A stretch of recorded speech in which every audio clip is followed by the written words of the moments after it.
A big concern for borrowers. It's welcome news for those who rely on savings, many of whom are seniors, with at least some of the big banks confirming they'll also boost rates on deposit accounts. The Coalition has also moved to soften the blow for older Australians, freezing the deeming rate that helps determine pensions for the next 2 years if it retains government. The Labor Party this morning on this program has also backed that move. Ian Henschke from National Seniors Australia joins us now from Adelaide. Ian, a very good morning to you.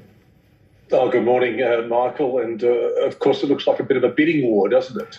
What we'd like to see happen would be a policy that we put to both parties in the run-up to the election, and that is for them to bring in clean energy bonds, which would actually give people an income that would be slightly better than a bank interest rate. And I think that would supply the billions of dollars needed to fix some of those issues around climate change. Okay, but at least in the short term, the freezing of the deeming rate will help many pensioners who have other investments.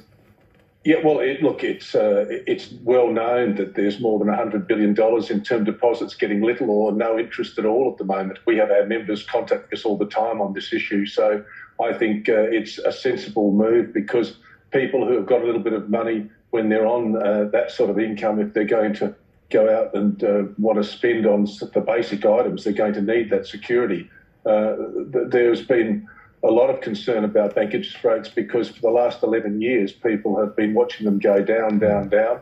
And we fought for the lowering of deeming rates. You might remember that originally the deeming rate was supposed to track with the cash rate, and it got completely out of whack a few years ago. And we ran a very strong campaign at National Seniors to bring the deeming rate down. At the moment, it's 0.25 for amounts under 50,000, and then it's 2.25 above that. So you can see, even at that rate, if someone's got money in the bank, they're not going to get 2.25. Yeah, I'm glad we're talking about this, because there is always a flip side to historically low interest rates. Great news for borrowers, but of course people with term deposits, savers, lots of older Australians have suffered for the last couple of years now. Two of the major banks have already passed on the rate rise in full to their term deposit holders. Obviously, Ian, you'd like to see all the banks follow suit. Well, indeed. And if you look at the amount they're offering on those lower amounts, it doesn't even get to 1%. So if you've got,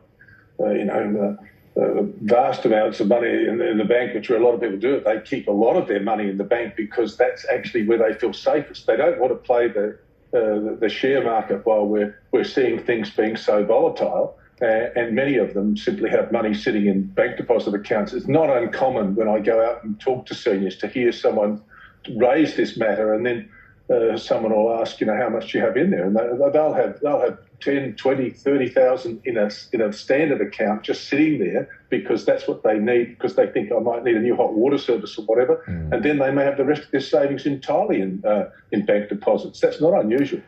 Ian, before you go, and you touched on one of your policy wish lists at the start of the chat. Broadly speaking, how have senior Australians been catered to or not so far, in your view, during the election campaign?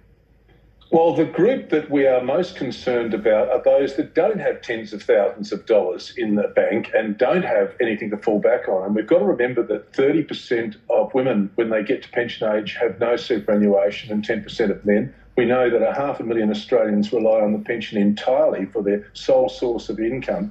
And that's why we've been running a very strong campaign, and we want whoever wins government to do this, and that's to let pensioners work, because we've got 400,000 job vacancies in Australia, and we've not heard from either party that they would let pensioners work and pay income tax.